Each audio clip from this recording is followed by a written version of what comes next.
So these are finished bourbons.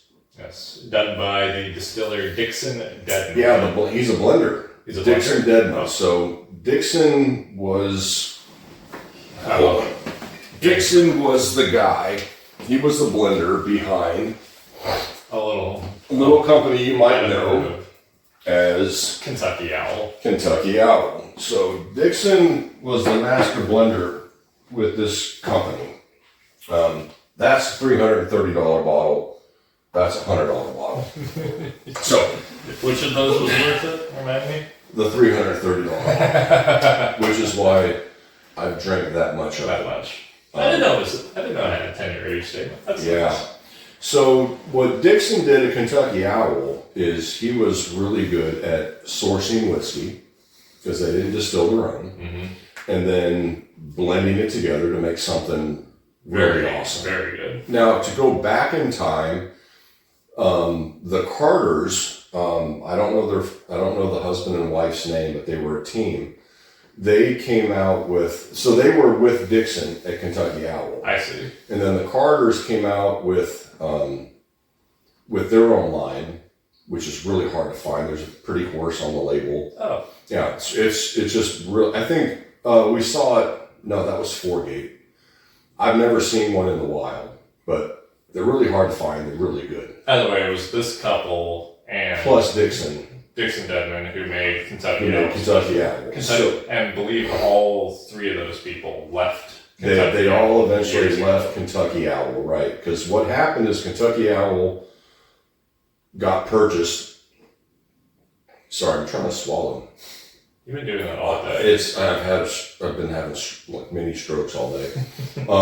So they were the master blenders for Kentucky Owl, and then the company got bought out, and then like a lot of companies do, they start putting extra pressure on them. Like, hey, speed it up quickly. Like, let's get more shit out there, and they charge a premium price. So the Carters left and started their own brand. Dixon was left at Kentucky Owl. This was his last batch. I believe this was batch 3 of this Kentucky Owl 10-year rye. And they were just putting too much pressure. And these guys are, they're pros through and through. They're like, I don't want to rush. They're artisans. Yeah, I don't want to rush things out there and it be subpar. But the parent company was like, it doesn't matter. No fuckers, I want this out now, right? So Dixon ended up leaving Kentucky Owl, and he started 2XO. So 2XO is, they source their whiskey. He finishes it in unique barrels. Now, this stuff isn't cheap. Very expensive. It's quite Which makes expensive. sense. I don't believe they make a lot of it. I don't know. He makes enough of it because I see it on the shelves. And these bottles were in the $100 range.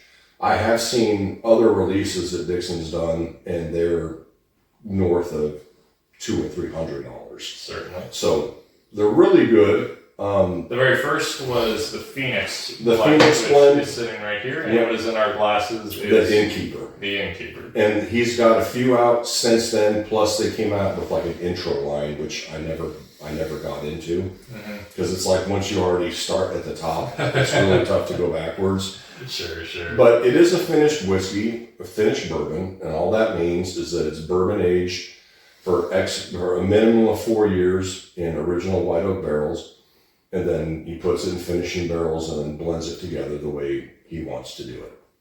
So that's what this is. I haven't had this stuff in years. We bought the Phoenix in 2022. We were still in Vegas, and the Innkeeper I bought in Vegas as well, probably in 2023. It smells excellent. Yeah. For those of you just tuning in. Like a light brown sugar, a little sweet oak on there. Creme brulee, you know what I mean? Yeah, a little creme brulee note. Let's try it and see if it's as good as I remember. It probably is. I'm sure it is.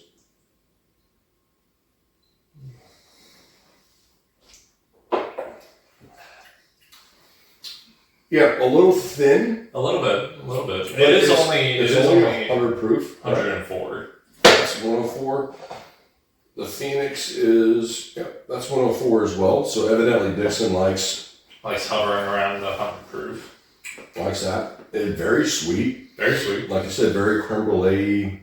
Mm-hmm. Burnt brown sugar, that sort of thing. Yep, burnt brown sugar, some barrel char for sure. It's good. Yeah, it's really good.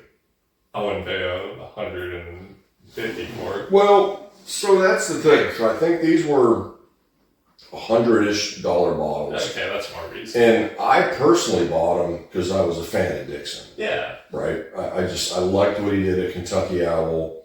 And to be fair, I liked what he did. Mm-hmm. You know, this is good. But they were putting a lot of pressure on him to produce stuff that he wasn't necessarily happy with. And so he, instead of getting pressured for the paycheck, he's like, I'm out. I'll just go do my own thing. And Kentucky Owl is currently filing for bankruptcy, I think you said. I think I saw that the other day. Yeah.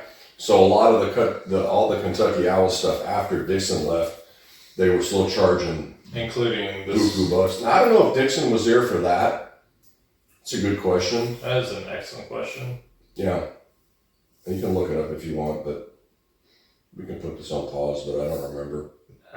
Not bad. I don't remember. But it's really irrelevant. So that was the bottle that I bought I bought because of the Kentucky Owl name. Mm-hmm. And I paid a lot of money for that. I paid north of $100 for it. I recall. And I remember drinking it and like, it's fine. And then years later, I went back to it after really understanding like what went into it. And like, oh, they just kind of sold me a bag of goods. They sold me on the name.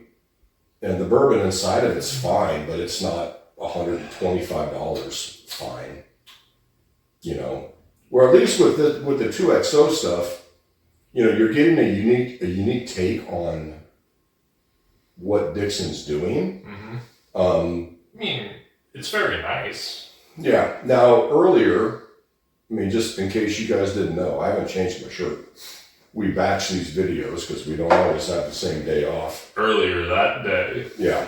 So we did just. What did we do? Penelope. What was the other one? Oh, what's it called? The short barrel. The short barrel. Which, as far as like a finished bourbon, the short barrel. Yeah, because not to shit on this. No, this is. But if we compared the short barrel, the short barrel was way more interesting to this. I mean, which goes to show our inherent bias. Because you and I are pretty far along. You're further along than me, but you and I are pretty far along in the whole whiskey thing. Yeah. We are much more interested in unique takes rather than right down the middle, just standard expressions. That's very fair. Whiskey. That's very fair. Yeah. Like, so, I mean, that holds true with our taste in Scotch as well. Mm-hmm. We really like Iowa Scotch, if you didn't know, and that's like the weirdest form of Scotch that there is. Yeah, some people are like, that's no chance. Now, to be fair, if this was at 117, like the short barrel, probably be more to our liking. It'd be a little closer, perhaps. But for just that was sort of my thing with this, and I understand, you know, sourcing whiskey and blending whiskey, and especially double barreling whiskey, it gets expensive. Definitely. Now, like I said, I never like crapping on anybody. Certainly not. It's just at the price. It's a lot to ask. We only own 2 bottles of 2XO. And we've seen many bottles. Seen plenty. And they've had some in the case that's really expensive. Yeah. Like, and I'm just like, $300? I'm just like, I'm not paying $200-300 for a bottle of, you know, but barrel aged or double barreled whiskey. For the price at the time, considering the circumstances, the Innkeeper's blend of 2XO, quite good. It's very good. Very impressive. I just, like I said, for me, at this point in my journey of whiskey. Give me weird stuff. Yeah, much like the World Whiskey Society's peated offering. Yeah, peated weeded bourbon, right? Yeah. It's just very different. This is really good. It's just at the price, because I think you can still find the Innkeeper in some parts of the country. Yeah. The Phoenix you won't find, which is why we didn't drink that, because it's the first batch. Yeah, and we're not going to find that again. and I probably wouldn't pay, the $100 and some because it is good, but to me, it's not sort of weird enough or jump It's not out. interesting enough. It's not weird enough for me to be like, to justify $100. Perhaps between weird and interesting, we could say unique. Unique, yeah. Yeah, this is very good, and I'll support Dixon. Yeah, the boy good. I mean, he's been in this game forever. He's a master of his craft. Yes. I just, if these were at, 60 or 80, That would be it would be a little easier to digest, and we'd probably have, every release that he put out. Mm-hmm. But at 100 and 150 north of 150, it's harder to justify. Yeah, because it's very good. It's just, and I think for a lot of people, and that's sort of the thing, right? You're in a liquor store, you have hundreds of options, and you're basically going off a price for most people. Yeah. Right? It's expensive. Because it's expensive, and not everybody has just, Oodles of cash. Oodles of cash to just blow on unique bottles. On consumables. Yeah. We're in a unique situation where I had lots of to blow on unique offerings, But like we talked about in our prior video, though, too, it's what your palate can tolerate, right? And so now this is the proof. It's if you brought this to like a bottle share or something, I don't think anybody would be pissed off. I'd be concerned if anybody was upset at this offering. Because it's very good. It's not super tough to digest or process in your brain. But we where we're at, we're in the stuff that is tough to digest, something that's really off kilter. Yeah, or just if you surprise me with proof, then it's like, because now you're getting a lot more flavor, right? Because there's not as much water. And a lot more can go wrong when you have a lot more flavor, as we've seen with some Texas offerings. It definitely can. Yeah, it can be very, like, whoa, I wasn't ready for that. And with some of the other bottles that we've gotten rid of, because I'm actually trying to get rid of bottles that don't need to be here. It's like, ugh, I'm like, I get what you tried to do, but it didn't work. It doesn't work for me. And this is my collection, right? And I'm going to do what I want. So. Right, you are. So, in closing, 2XO, very good. I wish it was less expensive. Yeah, the story's great. Dixon's a phenomenal blender. Like, yes. you can't take that away. He's a legend. What he did at Kentucky Owl and what the Carters did at Kentucky Owl, especially the older stuff. Now, to be fair, you can still find, because of the price, you can still find some of these at like your Total Wines. Yeah, that's in the case. That's about the only place you're going to find them. But, once again, $330. I don't know how many years ago I bought that, but that's how much I drank. It was long enough. And it's really good.